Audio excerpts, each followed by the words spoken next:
चलिए अब हम देखेंगे थ्योरम नंबर 5।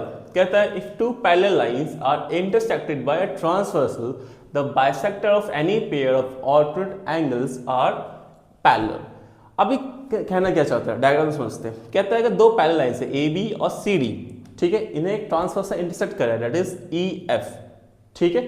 तो जो इसके ऑल्टरनेट इंटीरियर एंगल्स होंगे कौन से होंगे, वो ए जी एच और डी एच जी, वो क्या होंगे, इक्वल होंगे।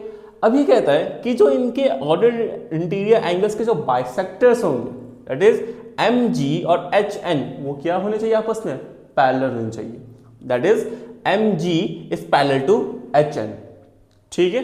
चलिए देखते हैं गिवन क्या दिया हुआ, two parallel lines A B and C D transversal EF intersect them at G and H respectively, and GM and HM are the bisector of alternate angle AGH and GHD।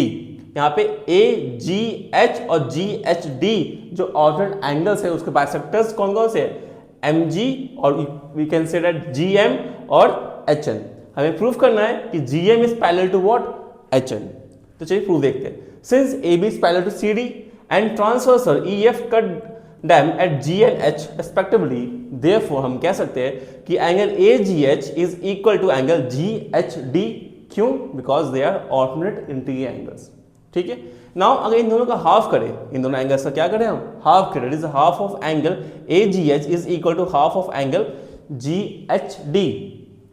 Since हमें पता है कि ये जो line है H N और M G, ये क्या है, इनके बाइसेक्टर्स हैं, तो हाफ ऑफ दिस एंगल क्या हो जाएगा, दिस एंगल जो मार्क किया हुआ यहाँ पे, ठीक है। इसे हम कॉल कर सकते हैं M G H, M G H this angle, okay. और इस एंगल को कॉल कर सकते हैं G H N, G H N this angle and this angle, okay.